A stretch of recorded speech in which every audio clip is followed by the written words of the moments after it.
Hello दोस्तों।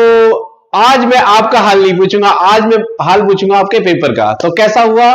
बिल्कुल बोलने की जरूरत ही नहीं है, आपका पेपर बहुत अच्छा हुआ होगा। क्योंकि मैंने एग्जाम जो पेपर है उसको थोड़ा सा एग्जामिन किया, देखा, एनालाइज किया।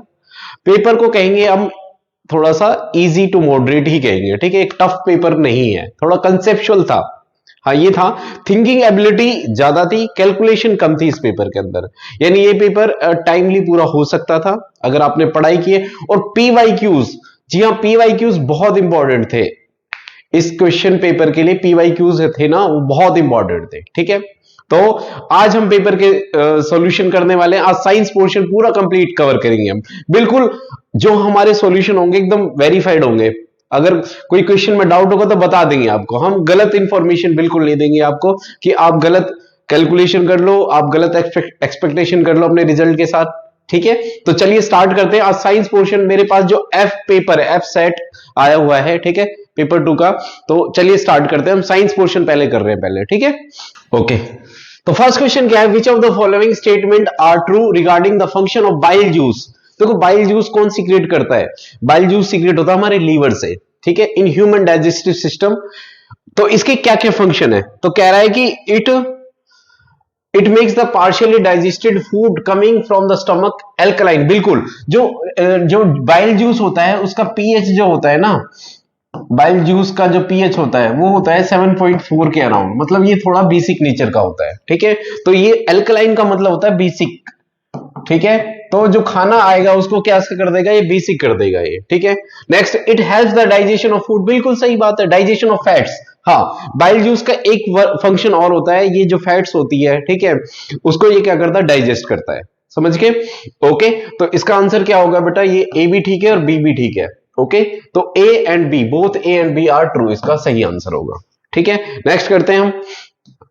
ओके, नेक्स्ट क्या कह रहा है? Which of the following represent the correct matching set of the context of aquatic plants. देखो एक्वेटिक प्लांट्स होते हैं जो जो जल में रहने वाले जो पौधे होते हैं, ठीक है। तो उनकी कुछ प्रॉपर्टीज होती है, तो उनकी कुछ प्रॉपर्टीज है जो उनको हेल्प करती है। सबसे पहले लार्ज सर्कुलर लीव्स। देखो लार्ज सर्कुलर लीव्स, जो बड़े बड़े उनके पत्ते होते हैं, वो किसके लिए, किस में हेल्प करते हैं? उसकी, वो बड़े पत्ते उनके तैरने में मदद करते हैं। समझ के? तो ए का जो आंसर होगा वो होगा हेल्प्स इन प्रोवाइडिंग बायोन्सी। समझ के? तो वो क्या करते हैं? उनको बायोन्सी मतलब क्या करते हैं? उनको तैरने में मदद करते हैं, ठीक है। तो ए का थर्ड कहां है? देखो ए का थर्ड यहां है। समझ के? ओके, नेक्स्ट है जो वैक्सिंग कोटिंग है हमारे पास, it helps to offering the resistant to water. हाँ एक चीज और देखो, रिबन लाइक लीव्स होती है, जो रिबन लाइक लीव्स वो होती है, वो उनको क्या करते हैं? Helpful in offering the resistance to water current. देखो रिबन लाइक जो लीव्स होती है, जैसे रिबन पतली, तो वो क्या करती है? वो ऐसे ऐसे फड़फड़ाने लग जाती है जब पानी तेज फ्लो करता है। समझ गए? तो इससे क्या होगा कि वो ना, अगर ऐसी लीव्स होती, अगर रिबन लाइक नहीं होती, अगर वो मतलब अगर वो रेजिस्ट करती तो पौधा हमारा टूट जाता है ना। तो वो ऐसी होती है फ्लेक्सिबल, रिबन जैसी, तो वाटर करंट ताकि फ्लो करता रहे पानी उसके अंदर, ठीक है। तो क्या हो जाएगा हमारे पास? डी का हो गया सेकंड। अब डी का सेकंड मतलब, अब देखो डी का एक ही सेकंड है, आप देखिए जरा, डी का कहां है सेकंड? यहां, ठीक है।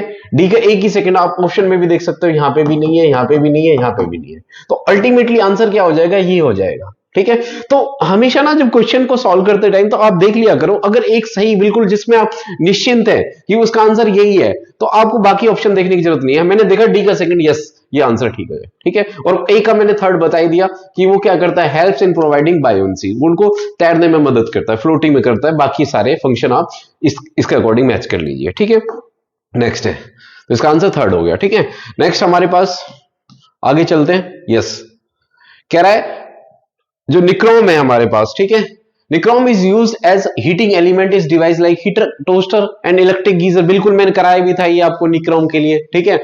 Nichrome has high melting point. आप देखिए जरा, मैंने जब आपको फिलामेंट ऑफ बल्ब और ये वाला टॉपिक कराया था तो उसमें चीजें बताई थी मैंने। तो nichrome has high melting point, yes high melting, जल्दी से मेल्ट नहीं होना चाहिए, नहीं तो हीटर खराब हो जाएगा।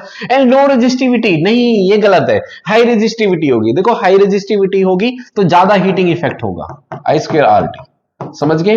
तो हाई रेजिस्टेंस होगा तो ज्यादा हीटिंग इफेक्ट होगा, तो वो हीट ज्यादा करे, तो इसका मतलब ये ऑप्शन गलत हो गया, रीजन। तो ए हमारा क्या हो गया? ए हमारा ट्रू हो गया और आर फॉल्स हो गया हमारे पास, ठीक है। तो इसका आंसर ये होगा हमारे पास, ठीक है।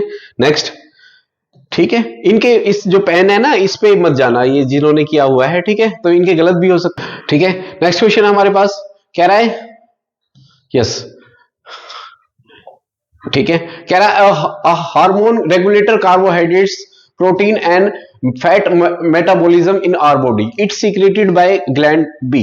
देखो रेगुलेटरी कार्बोहाइड्रेट को कल मैंने कल परसों हार्मोन्स में जब हार्मोन्स करा रहा था, वो जब मैंने एक क्या डाला था, हाँ मैराथन क्लास डाली थी, तो मैराथन क्लास के अंदर मैंने हार्मोन्स को क्लासिफाई करने के लिए एक टेबल दी थी, उसमें लिखा हुआ था कि जो कार्बोहाइड्रेट है और हमारी मेटाबॉलिज्म है उसको कौन कंट्रोल करता है, थायरोक्सिन एक हार्मोन होता है, ठीक है। तो थायरोक्सिन पहले ए थायरोक्सिन कहां है, थायरोक्सिन थायरोक्सिन है ही नहीं, है ये आंसर, वो कौन सीक्रेट करता है, थायराइड सीक्रेट करता है, ठीक है। तो iodine is diet impact and function in this gland, iodine बहुत इंपॉर्टेंट है, अदरवाइज हमारा जो थायराइड है बढ़ जाता है ना, ये एक डिजीज हो जाती है जिसके अंदर ये वाला पोर्शन हमारा बड़ा हो जाता है आयोडीन की कमी से, आपने देखा होगा, ठीक है, जिसको हिंदी में घेंगा बोलते हैं, ठीक है।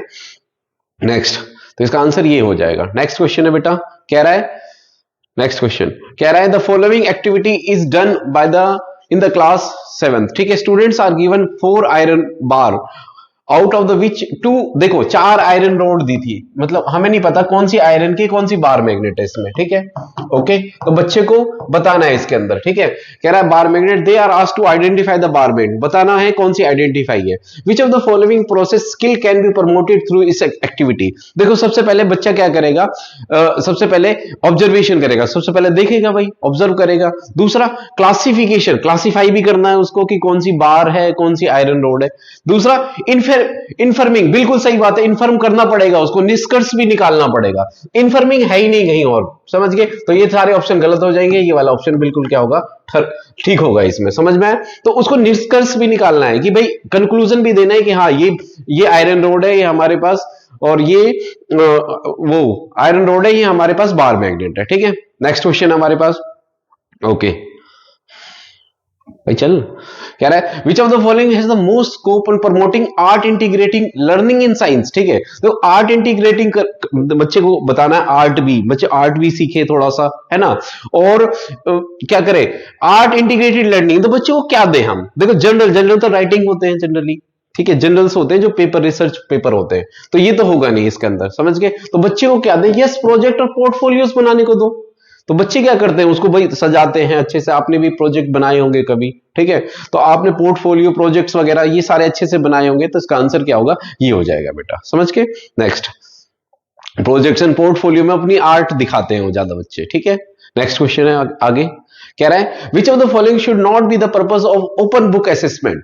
देखो अगर इस ऑप्शन को ध्यान से देखें तो इसमें ये ऑप्शन जो to score more marks in, marks के बारे में कभी बात मत करना भाई बच्चों में, समझ में आ रहा है, सीडीपी में मार्क्स के बारे में बात नहीं करना है, ठीक है। अगर आप मार्क्स के बारे में बात करें मतलब बच्चे को जज करें, बच्चे को जज नहीं करना है, समझ के।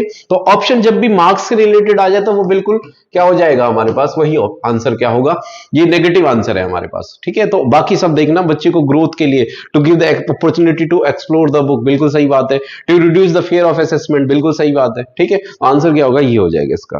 नेक्स्ट है हमारे पास अगला question, which of the following statement are true. देखो crystalline is a chemical change, yes crystalline is a chemical change, नहीं बिल्कुल सही नहीं है। क्रिस्टलाइजेशन क्या होती है, जिसमें सॉलिड से कोई भी चीज लिक्विड से किसमें कन्वर्ट हो जाती है, सॉलिड में, और फेज चेंज करना कभी केमिकल चेंज नहीं होता, है ना, ठीक है। जैसे अगर आप नमक से पानी से नमक निकालना है ना, वो भी क्रिस्टलाइजेशन प्रोसेस है, तो क्या नमक तो पहले भी था उसके अंदर, तो वो केमिकल चेंज नहीं है, समझ के।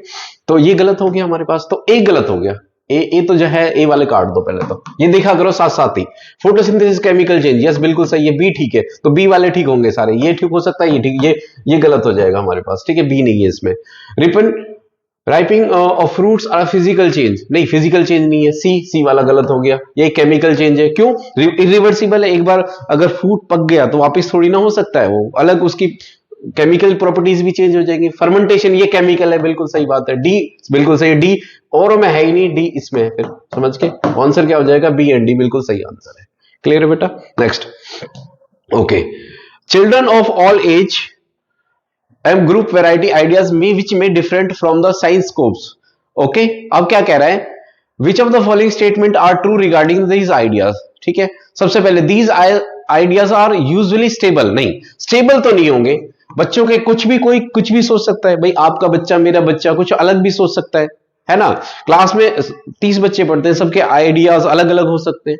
तो सबसे पहले ये बात तो ध्यान रखना कि स्टेबल नहीं होते वो आइडिया, वो कुछ भी सोच सकते हैं, बच्चे बच्चे होते हैं, समझ गए। तो ए वाला ऑप्शन तो बिल्कुल गलत है। तो ए इसमें है, इसमें काट दो, आंसर क्या होगा, यही होगा हमारा। ठीक है, आप पढ़ के देखो, बिल्कुल इसके अंदर फिट बैठेंगे आंसर। क्लियर है, तो ए तो है ही नहीं इसके अंदर। नेक्स्ट, आगे क्या है, ओके नेक्स्ट है arteries have thick and elastic walls as compare to veins. बिल्कुल सही बात है। आर्टरीज क्या होती है, जो ब्लड जिससे हार्ट से किस में जाता है, हार्ट से किस में जाता है बेटा, आर्टरीज में जाता है। और वो कैसी होनी चाहिए, मोटी होनी चाहिए, उनके अंदर ज्यादा प्रेशर होता है, समझ गए, क्योंकि हार्ट से पंप करके एकदम ब्लड जाता है, तो वो उनकी वॉल्स बड़ी थिक होनी चाहिए। ठीक है, तो बिल्कुल सही है, थिक एंड इलास्टिक वॉल्स होनी चाहिए, बिल्कुल सही बात है ये। ठीक है, the pressure of flow in arteries is low, गलत, ये गलत हो गया। As compare to veins, arteries में तो बहुत ज्यादा प्रेशर होता है, तभी तो उनकी वॉल थिक होती है, तो ये वाली स्टेटमेंट गलत होगी हमारे पास रीजन। ठीक है, तो ए इज ट्रू हो जाएगी हमारे पास, or is false, this is the right answer. Next, अगला क्वेश्चन है हमारे पास, self pollination can takes place in bisexual flower. नहीं, सेल्फ जो पॉलिनेशन है वो किस में होती है, self pollination can takes place in bisexual flower. Self pollination का मतलब क्या होता है कि देखो, सेल्फ पॉलिनेशन का मतलब होता है, हाँ ये सही है, बिल्कुल सही बात है, सही है स्टेटमेंट, बाइसेक्सुअल फ्लावर के अंदर ही हो सकती है सेल्फ पॉलिनेशन। खुद के अंदर, जब यूनिसेक्सुअल क्या होता है, जिनके अंदर सिर्फ मेल पार्ट होता है। यूनिसेक्सुअल फ्लावर कौन सा होता है, जिसके अंदर कौन सा होता है, सिर्फ मेल पार्ट होता है, ठीक है, या फीमेल पार्ट होता है, एक ही पार्ट होगा, समझ गए, वही मेल और फीमेल दोनों की तरह करेगा, समझ गए। तो देखो, अब ये हमारे पास बाइसेक्सुअल फ्लावर है, जो उसके अंदर मेल और दोनों होंगे, मेल भी होगा और फीमेल पार्ट भी होगा। ठीक है, तो सेल्फ पॉलिनेशन इसमें हो सकती है, क्यों, मेल भी है उसके अंदर, फीमेल पार्ट भी है, तो सेल्फ पॉलिनेशन हो सकती है ना। तो कह रहा है कि self pollination takes place on bisexual. Unisexual में क्यों नहीं हो सकती भाई, यूनिसेक्सुअल इसलिए हो सकती है क्योंकि उसके अंदर एक ही पार्ट है, तो वो उसके अंदर जो पॉलिनेशन होती है वो किसकी वजह से होती है, या तो इंसेक्ट्स लेके जाते हैं उसके पोलेंस को, समझ गए, दूसरे फ्लावर्स के अंदर। जैसे मैंने अभी कुछ दिन पहले बताया था आपको, किसमें बताया था, ये पपाया वाला एग्जाम, यस में शायद वो कर रहा था एग्जाम्पल, ये यस मैराथन क्लास में, सच में बता रहा हूं, मैराथन जो क्लास ली थी ना, बहुत ही फ्रूटफुल थी, जिसने लिए ना उसमें क्वेश्चंस अटेम्प्ट किए होंगे, सच बता रहा हूं। ठीक है, तो self pollination can takes place in bisexual flower, yes बिल्कुल सही बात है ये। Cross pollination takes place only in unisexual flower. देखो, सेल्फ पॉलिनेशन क्या ओनली इन बाइसेक्सुअल, क्या यूनिसेक्सुअल में हो सकती है, नहीं यूनिसेक्सुअल में तो नहीं हो सकती, बिल्कुल सही बात है, बाइसेक्सुअल में हो सकती है। Cross pollination can takes place in only in unisexual flower. अब क्रॉस पॉलिनेशन तो दोनों में हो सकती है भाई, जरूर नहीं है। ठीक है, तो ये क्या होगी, स्टेटमेंट गलत हो गई हमारे पास, यूनिसेक्सुअल में भी हो सकती है और बाइसेक्सुअल में भी हो सकती है। तो S2 गलत है, S2 फॉल्स है, S1 ट्रू है हमारे पास, यस ओके। नेक्स्ट, अगला है हमारे पास, अगला क्वेश्चन देखो, the normal temperature of human body 37 degree Celsius, ये बिल्कुल सही बात है, 37 डिग्री सेल्सियस होती है। And heat flows from at high temperature to lower temperature.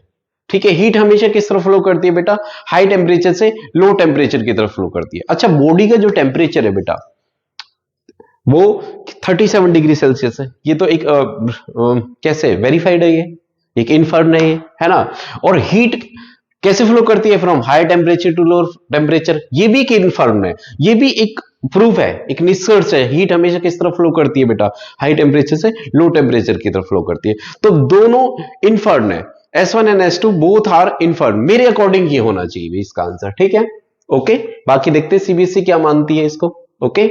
मेरे अकॉर्डिंग ये आंसर होना चाहिए कि दोनों एक कंक्लूजन है भाई, बॉडी का टेम्परेचर 37 डिग्री सेल्सियस होता है, वेरीफाइड है ये भी एक, और क्या है, और हीट हमेशा हाई टेम्परेचर से लो टेम्परेचर की तरफ फ्लो करती है, ठीक है, ये भी एक रिजल्ट है, ठीक है। नेक्स्ट, क्योंकि कोई ऑब्जर्वेशन के लिए हमें कोई केस नहीं दिया इसके अंदर, इसलिए मैं ये कह रहा हूं, ठीक है। बाकी देखते हैं मैं थोड़ा, ठीक है, इसमें कह नहीं सकता, बाकी मुझे लगता है इसका आंसर ये होगा। ठीक है ना। नेक्स्ट है द डेंसिटी, मैं बता दूंगा आपको, जिसमें थोड़ा डाउट रहेगा ना मुझे, मैं बता दूंगा उन क्वेश्चंस के ऊपर। ठीक है। द डेंसिटी ऑफ मीडियम, उनका थोड़ा वेट कर लेंगे हम ऑफिशियल आंसर की का। The density of medium A is more than medium B but less than medium C. देखो ए की जो डेंसिटी है, ए की डेंसिटी किससे ज्यादा है, is more than B, B से ज्यादा है, लेकिन सी से कम है, यानी सी सबसे ज्यादा डेंसर है।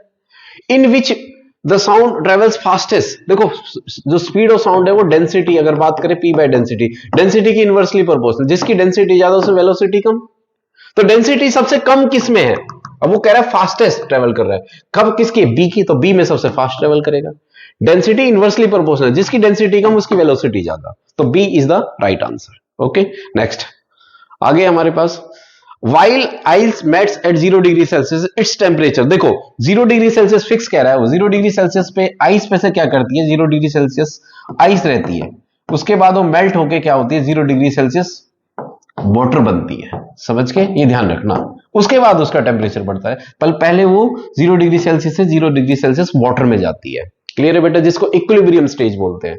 ओके तो इसका टेम्परेचर सेम रहेगा। ठीक है नेक्स्ट आगे, Which of the following would support the inquiry oriented, देखो inquiry oriented साइंस टीचिंग। ठीक है देखो, demonstrating the loss in weight of an object while immersed in water, बच्चे को हम ये दिखाएं कि भाई लॉस इन वेट, किसी चीज का वेट लॉस हुआ है, मैंने बच्चे को दिखाया। ठीक है तो इंक्वायरी रिलेटेड का मतलब है कि बच्चा क्वेश्चन अराइज करे। मान लो आपने दिखाया भाई किसी पत्थर को बांध के कि ये डूब रहा है ना। ओके और एक और एक्टिविटी है engaging the student in floating in sinking activity, बच्चे को कुछ चीजें दे दी, अब फ्लोटिंग कर रहे हैं वो सिंकिंग देख रहे हैं, अब यार वो जरूर उनके मन में क्वेश्चन उठेगा कि भाई ये क्यों फ्लोट कर रही है, ये सिंक क्यों कर रही है ना, वो आपसे पूछेंगे अगर आप टीचर है तो मेरे हिसाब से आंसर इसका होना चाहिए, इसका ये होना चाहिए। ठीक है बाकी चीजें तो एक्सप्लेनिंग द डिफरेंस थ्योरेटिकल चीजें हैं, अगर आप रियल और एपरेंट वेट के बारे में बताओगे बच्चा नहीं समझ पाएगा, इंक्वायरी नहीं कर पाएगा, बच्चा सीखता है लर्निंग बाय डूइंग से। ठीक है तो मेरे हिसाब से आंसर ये होना चाहिए engaging student the floating and sinking activity. Clear है बेटा। ओके नेक्स्ट, बच्चे को एक्टिविटी परफॉर्म करने दो, लर्निंग बाय डूइंग। ठीक है नेक्स्ट क्वेश्चन है हमारे पास, देखो laws are generalized statement whereas the theories are explanation, बिल्कुल सही बात है। अगर आप लॉ और थ्योरी के बीच में अंतर देखें तो लॉ एक स्टेटमेंट होती है, जनरलाइज स्टेटमेंट होती है जो सब पे एप्लीकेबल होती है। ठीक है भाई वो लिमिटेशन दे देगा भाई मेरा लॉ इस पे वैलिड नहीं है, बाकी उसके अलावा सब पे वैलिड होगा। ठीक है तो एक जनरलाइज थ्योरी स्टेटमेंट है, वे थ्योरी उसको एक्सप्लेन करती है, बिल्कुल सही बात है। लॉज आर वेरी ओल्ड, नहीं गलत बात है, ऐसा कुछ नहीं है, थ्योरी आर कंटेम्परेरी, नहीं ये तो गलत हो गया। Laws can't be change, yes theory में हमेशा होता है, लॉ कभी भी चेंज नहीं हो सकते, लॉ को आप चैलेंज नहीं कर सकते। ठीक है ओके तो जो अगर जैसे कूलम लॉ है, ग्रेविटेशन लॉ, ये लॉ तो लॉ है। ठीक है लॉ को हम चेंज नहीं कर सकते, थ्योरी को हम चेंज कर सकते, तो बिल्कुल सही बात है, S1 and S are true whereas, बिल्कुल सही बात है इनका आंसर। ठीक है ओके नेक्स्ट क्वेश्चन आगे। देखो कह रहा है कि एक लाइट है वो A से B में गई, तो A से B में गई तो उसकी स्पीड है ना कम हो गई, उसकी स्पीड क्या होगी बेटा, वेलोसिटी कम हो गई। ठीक है ये डिग्री नीचे आने का मतलब डिक्रीज हो गई, समझ के। ओके ठीक है यानी ये वाला रिफ्रैक्टिव इंडेक्स, देखो रिफ्रैक्टिव इंडेक्स होता है बेटा speed of light in vacuum upon speed of light in medium, light in medium मतलब अगर स्पीड ज्यादा होगी तो म्यू कम होगा, तो म्यू ज्यादा होगा स्पीड कम होगा, तो सीधी सी बात है वेलोसिटी डिक्रीज है तो इसका रिफ्रैक्टिव इंडेक्स ज्यादा है, म्यू का रिफ्रैक्टिव इंडेक्स किससे ज्यादा है बेटा, ए से ज्यादा है ना। नेक्स्ट है अब क्या कह रहे हैं, एंड फर्दर एंटिंग इन मीडियम से इट्स स्पीड्स इंक्रीज, दोबारा इसकी स्पीड इंक्रीज हो जाती है, मतलब म्यू सी से भी इसकी रिफ्रैक्टिव इंडेक्स ज्यादा है, क्यों, इसमें रिफ्रैक्टिव इंडेक्स देखो इसका रिफ्रैक्टिव इंडेक्स कम है तभी तो इसमें स्पीड बढ़ गई, रिफ्रैक्टिव इंडेक्स जिसका ज्यादा उसकी स्पीड कम, और स्पीड रिफ्रैक्टिव इंडेक्स कम स्पीड ज्यादा, वो कह तो रहा है स्पीड जैसे बी से सी में आया तो उसकी वेलोसिटी उसकी स्पीड क्या होगी, इंक्रीज हो गई, मतलब ये कह सकते हैं हम बी का रिफ्रैक्टिव इंडेक्स दोनों से ज्यादा है, पर ये नहीं पता इन दोनों का इक्वल है, क्योंकि वो ये नहीं कह रहा कि दोनों में स्पीड इक्वल, ये दो ऐसा हो सकता है कि म्यू सी की वैल्यू थोड़ी सी ज्यादा होगी ए से, ऐसा भी तो हो सकता है है ना। ये तो ये कह रहा है कि उतनी ही स्पीड हो जाती है, इंक्रीज हो जाती है, बस ये कह रहा है। ठीक है, तो refractive index of A is less than B but not equal to C. Yes, बिल्कुल ये बात कह सकते हो आप इसको। Refractive index but equal to, अच्छा sorry sorry I am sorry, refractive index of A and C are less than, इसमें कंफर्म है आप, रिफ्रैक्टिव इंडेक्स ऑफ ए और सी का रिफ्रैक्टिव इंडेक्स किससे कम है, बी से कम है। पर ये नहीं कह सकते कि ए का बी से कम है लेकिन सी के इक्वल है। क्यों? आपको पता नहीं है कि इन दोनों की स्पीड बराबर है कि नहीं है। वो ये तो कह रहा है कि इंक्रीज और डिक्रीज हो जाती है, पर ये नहीं कह रहा बिल्कुल सेम हो जाती है उसके जैसे। तो ऐसा भी हो सकता है कि रिफ्रैक्टिव इंडेक्स जो है म्यू ए का मैच ना करे, है ना। पर ये चीज कंफर्म है कि रिफ्रैक्टिव इंडेक्स ए और सी का बी से कम रहेगा ही रहेगा। समझ गए? तो बिल्कुल सही बात है, आंसर क्या आएगा इसका 2 आएगा। नेक्स्ट, आगे क्या कह रहा है? ठीक है, A is a technique of vegetative propagation, ठीक है, in which a part of stem is young branch of plant is pulled and buried into most soil। ठीक है सर, देखो इसको बोलते हैं लेयरिंग। आपको याद हो तो अगर हम वेजिटेटिव प्रोपगेशन कर रहे थे तो उसमें देखा, जब मैंने आपको एसेक्सुअल रिप्रोडक्शन पढ़ाया था, तो उसमें एक अगर हम ब्रांच को क्या कर दे, दबा दे मिट्टी के अंदर, ठीक है, फिर क्या होगा, उसमें एक नई ब्रांच से वो नया पौधा उग जाएगा। ठीक है, इसको बोलते हैं लेयरिंग। क्या बोलते हैं इसको बेटा? लेयरिंग। और लेयरिंग कहाँ है? लेयरिंग सिर्फ इसमें है, जैस्मीन। समझ में आया? और तो है ही नहीं, बडिंग कटिंग नहीं, ये भी नहीं हो सकता, ग्राफ्टिंग भी नहीं हो सकती। क्लियर है बेटा? तो आंसर ये हो जाएगा। नेक्स्ट, अगला क्वेश्चन क्या है? Yes, the buoyant force of immerse in a liquid act as. देखो, बायोंट फोर्स हमेशा किस डायरेक्शन में काम करता है? In a liquid object emerge in a liquid हमेशा ऊपर की तरफ काम करता है। बायोंट फोर्स क्या करता है? इस बॉडी को ऊपर की तरफ धकेलता है। ओके, तो आंसर क्या हो जाएगा हमारे पास? 4th हो जाएगा। नेक्स्ट, बायोंट फोर्स वो फोर्स होता है जो बॉडी को ऊपर की तरफ, जैसे पानी है या कोई भी फ्लूइड के अंदर, लिक्विड के अंदर, गैस के अंदर भी इवन होता है ये। जब कोई बॉडी, जैसे आप अगर मान लो एक छोटे से कागज के टुकड़े को नीचे गिराएंगे तो वो भी जल्दी से नहीं गिरेगा। क्यों? एयर का रेजिस्टेंस है, जिसको बायोंट फोर्स बोलेंगे हम। ठीक है, ओके। नेक्स्ट क्वेश्चन है हमारे पास, वो ऊपर की तरफ लगता है हमेशा। Next, achievement in stem. Stem होता है science, technology, engineering and mathematics.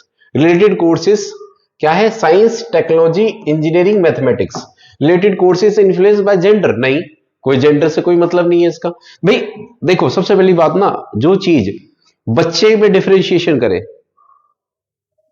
कि बच्चा लड़का है लड़की है, नहीं, बच्चा बच्चा है, समझ गए? तो आपको डिफरेंशिएट नहीं करना है। तो वो कोई भी कोर्स ऐसा नहीं है कि लड़कियों के लिए बनाए लड़कों के लिए बनाए, सब कर सकते हैं। समझ गए? तो problem solving strategy use by boys and girl are different, नहीं, सेम है दोनों। तो ये भी गलत हो गया, ये भी गलत हो गया, बोथ आर फॉल्स। समझ गए? तो जेंडर पे डिपेंड करता ही नहीं है। ठीक है, नेक्स्ट, आगे, which of the following statement is are true regarding nature of science? ठीक है, देखो क्या कह रहा है, scientific ideas are not affected by culture context. नहीं, अफेक्ट तो करते हैं भाई।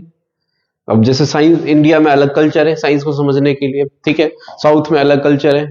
कल्चर बहुत डिपेंड करता है। ये मतलब बच्चे का जो जेनेटिकल है, जेनेटिक से किस माहौल में परवरिश कर रहा है ना। यूरोप का बच्चा अलग तरीके से सोचेगा, इंडिया का बच्चा अलग तरीके से, ये बिल्कुल सही बात है। वो क्या करेगा, उसको कल्चर इफेक्ट करेगा ही करेगा। समझ गए? तो ये गलत हो गया। There is no single scientific method, बिल्कुल सही बात है। अलग अलग साइंटिफिक मेथड हो सकते हैं। यूरोप का बच्चा अलग सीखेगा, अमेरिका का अलग, इंडिया का अलग, अलग तरीके। तो एक सिंगल मेथड नहीं है, ये बिल्कुल ठीक है। तो A is false, B is true, बिल्कुल सही आंसर है। ठीक है, नेक्स्ट, आगे क्या कह रहे हैं? Yes. Which of the following statement are true in the context of respiration in whales and dolphins? देखो, whales and dolphins are the mammals, ठीक है। तो ये इनके ना गिल्स नहीं होते, इनके लंग्स होते हैं। इनको ना ये ना बहुत सारी ऑक्सीजन को लेते हैं ऐसे, और फिर अंदर चले जाते हैं। फिर सांस लेने के लिए इनको बाहर आना पड़ता है। क्योंकि गिल्स नहीं होते, इनके होते हैं लंग्स बेटा। समझ में आया? ओके। तो कभी ये माना जाता है कि डॉल्फिन्स और व्हेल्स कभी ना जमीन पे रहते थे, तो ये जैसे जैसे इवोल्यूशन होता गया तो ये वहां चले गए, लेकिन इनके गिल्स अभी तक जो डेवलप नहीं हुए। तो फ्यूचर में कुछ लाखों साल बाद क्या पता इनके गिल्स आ जाए, लेकिन अभी इनके गिल्स नहीं होते। तो दे हैव गिल्स। तो बी स्टेटमेंट तो गलत हो गई। समझ गए? तो बी जहां जहां है काट दो। समझ गए? आंसर क्या हो जाएगा? ये आ जाएगा। क्लियर है बेटा? नेक्स्ट, बाकी सब ठीक है, पढ़ के देख लेना। ठीक है, नेक्स्ट 84। नेक्स्ट क्वेश्चन क्या कह रहा है? Sunita takes 0.5 gram sodium carbonate test tube and add 5 ml of dilute HCl। ठीक है, तो कुछ रिएक्शन होगी, उसके बाद वो कह रहा है वो गैस जो बनती है उसको लाइम वाटर में पास करती है। रिएक्शन लिखो, देखो लाइम वाटर क्या होता है, कैल्शियम हाइड्रोक्साइड, ठीक है। तो सबसे पहले सोडियम कार्बोनेट क्या होता है, ये आपको फॉर्मूले के साथ रिएक्शन बनाना सिखाना चाह रहा है, ठीक है। तो HCl में ऐड करो, तो HCl इक्वल टू क्या हो जाएगा, 2NaCl। यस, ये वाली रिएक्शन हो जाएगी 2NaCl और प्लस क्या हो जाएगा H2O और प्लस क्या आएगा CO2, यहाँ भी 2 लिख लो बैलेंस करने के लिए। अब CO2 गैस बनी और CO2 को लाइम वाटर में कन्वर्ट, लाइम वाटर ये होता है हमारे पास, ठीक है। ये बनने कैल्शियम कार्बोनेट प्लस H2O बनता है, ठीक है। तो आंसर ये हो जाएगा। ये नहीं हो सकता क्योंकि सोडियम कार्बोनेट नहीं होता, ये भी नहीं हो सकता, ये भी सोडियम कार्बोनेट नहीं हो, ठीक है। 2NaCl plus H2O plus CO2 ये लाइम वाटर नहीं होता ये, ठीक है। ये गलत हो गया, तो ये हमारे पास आंसर इनका ए हो जाएगा, ठीक है। नेक्स्ट, ओके, कह रहा है which of the true regarding compound show properties of constituent substance. बिल्कुल सही बात है। अगर कोई CO2 है तो उसके अंदर कार्बन की प्रॉपर्टी भी होगी, ऑक्सीजन की प्रॉपर्टी भी होगी, ठीक है। तो सही बात है ये। नेक्स्ट है only element can react to form compound. नहीं, दो अलग अलग कंपाउंड भी मिलके कंपाउंड बना सकते हैं, जैसे जरूरी नहीं है जैसे कार्बन और ऑक्सीजन ही मिलके कंपाउंड बनाएंगे, नहीं, ऐसा भी हो सकता है। जैसे अभी हमने रिएक्शन करी थी ना, देखो कहाँ ये रहे, देखो जैसे CaOH CO2 मिलके CaCO3 बना रहे हैं और H2O बना रहे हैं, तो ये भी तो कंपाउंड ही है ना, बट ये एलिमेंट नहीं है। दो कंपाउंड मिलके भी एक नया कंपाउंड बना सकते हैं, समझ गए बेटा, ओके, ठीक है। तो ये वाली स्टेटमेंट गलत हो गई, कहाँ गई, हाँ भाई बी वाली गलत हो गई, ठीक है। तो बी गलत हो गई हमारे पास, ठीक है, और बी गलत हो गई, तो हाँ बी गलत हो गई, ठीक है, ओनली एलिमेंट, ठीक है। तो बी गलत होगी, बी वाले काट दो, ये कटा ये कटा ये कटा, तो ये आंसर हो जाएगा, समझ के। नेक्स्ट, ऐसे करते हैं, टाइम सेविंग टेक्निक है ये देख लिया करो, जो श्योर हो ना वो उस पर टिक कर लिया। अच्छा, विच of the following statement is true, soil with low water holding capacity has good aeration. देखो जो एरेशन का मतलब क्या होता है कि बेटा आपने कभी नर्सरी में गए हो ना, नर्सरी में देखो जो वो खाद देता है ना, जो मिट्टी देता है वो बड़ी भुरभुरी सी होती है, लूज पैकिंग होती है उसमें, तो उसका मतलब उसके अंदर ज्यादा एयर होती है ना, ऑक्सीजन की अमाउंट ज्यादा होती है, कंपैरेटिवली चिकनी मिट्टी है उसके अंदर, ठीक है। तो बिल्कुल सही है। हाई प्रोक्लेशन रेट, हाई प्रोक्लेशन का मतलब पानी का फ्लो उसके अंदर, पानी जब देखो जब लूज पैकिंग होगी तो पानी उससे क्या होगा, इजिली फ्लो कर सकता है, ठीक है। परकोलेशन रेट का मतलब यही होता है, तो परकोलेशन रेट का मतलब होता है पानी का फ्लो होना उसके अंदर, तो जब लूज पैकिंग तो ज्यादा पानी जाएगा, तो आंसर क्या हो जाएगा, ये सही है बिल्कुल, ठीक है। नेक्स्ट हमारे पास, which of the following statement is divergent question. देखो व्हाट इज, देखो डाइवर्ज का मतलब बच्चे को पूरा मौका दें हम सोचने का, ठीक है। बच्चा कुछ भी सोच सकता है इसमें। What if there was no gravity, अगर ग्रेविटी नहीं होगी तो क्या होगा। How does gravity vary with altitude, नहीं, इसका तो एक ही डिक्रीज होगी, ठीक है, तो बच्चा डिक्रीज कह के चुप हो जाएगा। What would happen to gravity if size of earth reduce to half, gravity पे क्या फर्क पड़ेगा अगर रेडियस जी इक्वल टू क्या होता है, GM अपॉन में हार्ट स्क्वायर, ठीक है, 1 बाई कितना हो जाए, रेडियस स्क्वायर हो जाएगी, इसका क्या कर दो, इसके size of earth is reduce to half, इसका रेडियस हाफ कर दो तो 4 टाइम्स आ जाएगा यहाँ पे, तो ये भी नहीं है, इसका भी आंसर सीधा दे देगा। Why does a ball throne up comes down, gravity की वजह से नीचे आ जाता है, ये भी नहीं। What if there was no gravity on earth, बहुत सारे रीजन हो सकते हैं, बच्चा सोचेगा क्या नहीं होगा, अलग अलग तरीके से सोचेगा कि हाँ यार ग्रेविटी नहीं होगी तो ये भी हो सकता है, ये भी हो सकता है, ठीक है। तो आंसर क्या हो जाएगा, ये डाइवर्जेंट मतलब सोचने दिया जाए बच्चे को पूरा खुला, ठीक है। नेक्स्ट क्वेश्चन हमारे पास, देखो ये बहुत आसान क्वेश्चन होते हैं, बहुत सीधे सीधे। एटॉमिक नंबर 9 है, बस आपको 1 से लेके 20 तक एटॉमिक नंबर याद होने चाहिए बस। एटॉमिक नंबर जिसका नाम है, जैसे 9F19 होता है, फ्लोरीन का होता है, ठीक है, तो उसका मास नंबर कितना होगा 19, तो पहला ऑप्शन 19 है, 19 का ये वाला ठीक हो सकता है, ये वाला ठीक हो सकता है, अभी देखते हैं, ठीक है। आगे नंबर ऑफ इलेक्ट्रॉन, जितने एटॉमिक नंबर होता है उतने ही इलेक्ट्रॉन होते हैं, तो उसमें कितने इलेक्ट्रॉन हो सकते हैं, देखो 9, तो इसका आंसर क्या हो जाएगा, नंबर ऑफ इलेक्ट्रॉन कितने होंगे उसमें, 9 होंगे, ठीक है, तो 9 ये वाला आंसर है, तो ये हो ही नहीं सकता। ओके, आगे भी देख लेते हैं, डी क्या है, डी और तो कुछ नहीं है। अच्छा सी, प्रोटॉन कितने, प्रोटॉन भी 9 ही होंगे, प्रोटॉन भी 9 होंगे, इलेक्ट्रॉन जितने होते हैं, प्रोटॉन 9। अच्छा कैल्शियम किसका एटॉमिक नंबर 12 होता है, मैग्नीशियम का 12, ये रहा ये, तो आंसर क्या हो जाएगा, ये हो जाएगा बेटा, ठीक है, उसके हिसाब से टेबल को पूरी कर लेना, ठीक। नेक्स्ट अगला क्वेश्चन है हमारे पास, convex mirror are use as rear view mirror in vehicle, बिल्कुल सही बात है, वो रियर व्यू मिरर होते हैं, जो आगे मिरर लगा होता है ना, बाइक में जो आप लगा चलाते हैं तो मिरर जो लगा होता है उसमें देख के पीछे चलाते हैं तो वो कॉन्वेक्स मिरर होता है, ठीक है। They form erect and enlarge, कभी भी इरेक्ट और इनलार्ज इमेज नहीं बनती उनकी। ये स्टेटमेंट गलत हो गई बिल्कुल बेटा। वो इरेक्ट बनाते हैं, इनलार्ज और डिमिनिश्ड बनाते हैं। आप सोचिए बड़ी कैसी इमेज बन सकती है, अगर ऑब्जेक्ट से बड़ी इमेज बन गई, अगर ट्रक और बड़ा ट्रक बन गया, देख क्या वो मिरर के अंदर फिट बैठेगा? नहीं। अरे इरेक्ट और डिमिनिश्ड इमेज होती है, ठीक है। तो इसका आंसर क्या हो जाएगा? ये ठीक है, ए ट्रू। और नहीं नहीं नहीं, ये गलत हो गया। ए ट्रू। अच्छा और भी है, एक और है, मैं तो देखा ही नहीं। They have wider field of view, बिल्कुल सही बात है, बड़ा दूर का दिखाता है। वाइड कॉन्वेक्स मिरर, जो कॉन्वेक्स मिरर है वाइडर व्यू, वाइड व्यू दिखाता है ये हमारे पास, ठीक है। ये भी से सही है हमारे पास, ठीक है। ओके, तो कह रहा है A is true and R too is the correct explanation of view, ठीक है। देखो ए आर वन तो है नहीं, ये तो काट दो, R1 वाले तो काट दो।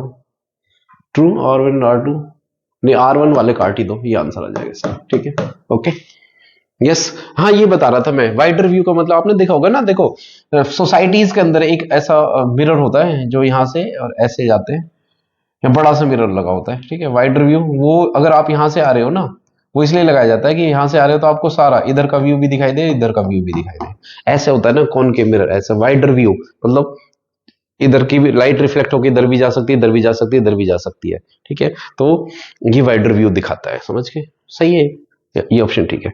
नेक्स्ट आगे अगला देखो, एक्टिविटी सीरीज से तो क्वेश्चन आता ही आता है, ठीक है।